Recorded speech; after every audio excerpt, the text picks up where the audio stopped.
What's going on, boys? It's Flaws, and in this video we're going to be talking about the perfect way to set up at the start of the round on the CT side on Mirage. Starting off on the A side, what I like to do is right at the start of the round I'll make sure that I put some pressure towards this ramp position, whether it's a smoke, whether it's a molly, could be even a flash or a nade, but usually it's a smoke. I'll just come to this box right here, I'll throw a smoke at the left side of this arch like that. It's going to bounce off the wall and land basically the same every single time. It's hard to mess this one up. If anyone does run out through this smoke and puts that pressure on you, you'll see them. It's a free kill if you're holding the left side of the smoke. Get that kill. If someone does run through that, you're like, okay, the reason they're running through that is the rest of their team is probably following them up. Follow this up with the flash. Once that pops, you can re-peek. Hopefully get another kill, do some damage to the enemy team at least. You get a lot of info and kind of stop that initial push. If they do kind of hold off and wait for that smoke to fade, which is going to happen a lot of the times, I'll actually wait for my own smoke to fade, and once I'm counting it down, I'll throw a molly at the top right here. And what this does is anyone that's playing close to the smoke, ready to pop through, will kind of be isolated from their team that's throwing these nades, because if they throw the nades and they drop down and see that there's a molly there, they're going to have to wait it out. But the person that's playing in the smoke can't really wait it out, so it's going to be a little awkward for them to actually hit the site. You can then throw that flash, peek out, or you can peek this side and make sure that you get that free kill. And then you're kind of making it more chaotic for the T's to actually get into the site. If you don't want to play so far up on the site, and it is kind of a tougher spot to play right here, but once you throw that smoke, you can kind of just sit back a little bit, play more towards Tetris, or not Tetris. You can play on this triple box holding Tetris. You can also peek the right side, see if anyone peeks out that way. This is more like if your con player is going for aggressive play mid or helping the team mid a little bit more. You can play a little bit more passive, just kind of checking different angles. Also, if they do start to hit the site, it's a lot easier to get out here. You can throw a flash like this, you can peek with it, even throw a smoke right here to make it awkward for the T's to get into the site. Then you just kind of hold the left side, or the left side of default, but right side of the site. You can jump on top of this box if you throw the smoke kind of perfectly. You can spam a little bit through. Just make it really awkward for the T's to actually get onto the site. So that's a great way to shut down those early plays for the T's. If you want to be playing from an off angle, which is like a great way to utilize this smoke, so you throw the smoke, then you start to get set up. So that smoke like that, then you get set up in like a weird off angle, get that first kill, drop down, throw those flashes, throw those mollies. You can throw it right here, and just hold like the back of sight. You can hold for this kind of swing on towards sandwich. But it's a great way just to kind of isolate different fights and make it awkward for the T's to not just like run you over onto the site. If you're going to be the connector player for your team, I think that's one of the hardest roles on Mirage for the CTs.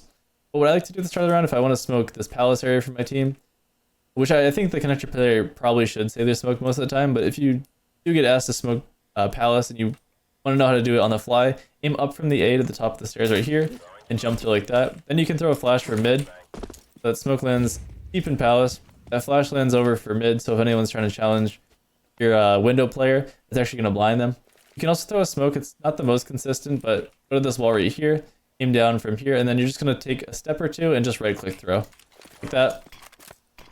The reason I say it's not the most consistent is the smokes do kind of mess around in Counter-Strike 2, as you can see, but it's a great way to just get like a cool one way onto someone that's creeping down an underpass. You can get a free kill this way. I've gotten plenty of kills, and it's kind of like a fun way just to make your opponent mad because they might have not seen this one before.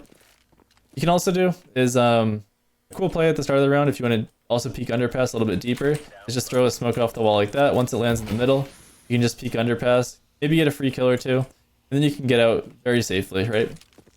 Watch out when you're throwing the smoke to not like hold against this wall like this and then peek, because a lot of the times the T's will kind of know what's going on and they can even spam you. So just peek a little bit deeper in. It doesn't hurt to just peek a little bit closer up. It's harder for them to spam you. You might get a free kill that way.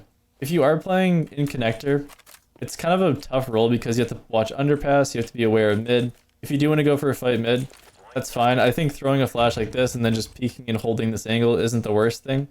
Very uncommon that like someone's going to be swinging out and they're going to be like hyper focused on this angle. It's not like impossible. Like it does happen where an opera might swing this and kind of check that angle. Not very likely though. So if you want to go for that play, it's totally fine. I think that's a decent play just to go and mix up into your half of your playing HCT. You can also molly palace from here, just in between like the middle two here. Just walk through or run through. Really see that molly is palace. If you do want to peek over the top of stairs, make sure you're not peeking with palace exposed. It's a great peek to go for, but Just make sure your pallet's exposed so you're not giving away free kills. But yeah, I think that's kind of sums up how connector should be played early on. You can go for all those different plays. You can go for more aggressive, more passive, where you're holding underpass. You can even just kind of save your util. If your player on site starts to get pushed on, you can start to throw flashes behind them so that they can peek after them or in front of them, depending on how they prefer to actually play around the site. The connector is like a really important area, and if you do get killed, it's a little bit tougher for the rest of your team to actually work with you through the round. If you're the window player, a couple different plays you can go for that are uncommon instead of just sitting in the window is if your teammates flash over for you, you can jump out the window, that flash pops, you can set up with an op right here, then once they peek out or they're trying to cross through mid, you can get that free op shot, then fly back off in the site. That's a really easy way to get like a really nice pick. In pro matches or higher level matches, they're a little more aware of this. They might be throwing flashes and stuff like this and push you off of it. But you're still pretty safe as long as you don't like camp out here too long and wait for an underpass player to actually run all the way around and sneak up on you behind you. But that's like a fun way to play window. You can obviously do the jump the cat as well. I'm not even going to try it because I don't want to embarrass myself right now. If we're going to go to the B players though, what I like to do at the start of the round, and this is pretty much what I do every single time at the start of the round from a B player, is I'll throw a run throw ollie like that. That's just going to basically deny anyone that's pushing as a full team. If you have a teammate who's working with you, it's actually better to throw the molly like this, and then have your teammate back up here, and then throw a deeper molly, right? What that second molly does is it pushes them into this corner. You can also follow this up with like a smoke here if you know that lineup.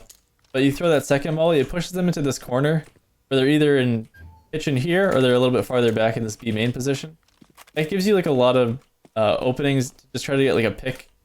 You can even like hold this angle, get into like a weird spot that the T's might not expect. You can get like a huge advantage on them hitting the site. Those are some ways to play at the B site early and just shut it down. I do say like most of the time just throw this molly. If they're going to be pushing through it, you can also follow it up with a nade like this, throw a flash like onto site, and then just like peek like this, right? That's a huge way just to like completely shut down a B push. It gives you an opportunity to actually win the fights onto B. You're softening them up the entire time. If they do start to throw some nades or util, you can obviously play like here, closer up, wait for their jump outs. It's hard to blind you. You have someone playing Van, you have them playing back of site here. It's harder to blind these positions. Keep that in mind early. Use your util. Don't let them get the whole entire like back of site without putting some pressure on them and making them push through awkward angles and weird like smokes and stuff like that. Always use your util before if you can, before they actually hit the site. If you don't hear anything though and you throw this molly, just like no worries in that. Like it doesn't hurt for your teammate just to think, okay, now I can get set up. They can be playing Van, they can be playing on top apps, they can even sit back a little bit farther. Once they see this like info that's coming in though, just use your util into those spots that are going to be like huge pressure points for the T's. If you want to let them get into the site a little bit more, just play crossfires. I think those are like the essentials to playing perfectly at the start of the round on Mirage. If you guys have any questions, leave them in the comments down below. I appreciate all your guys' comments, and I'll see you guys in the next one. Later.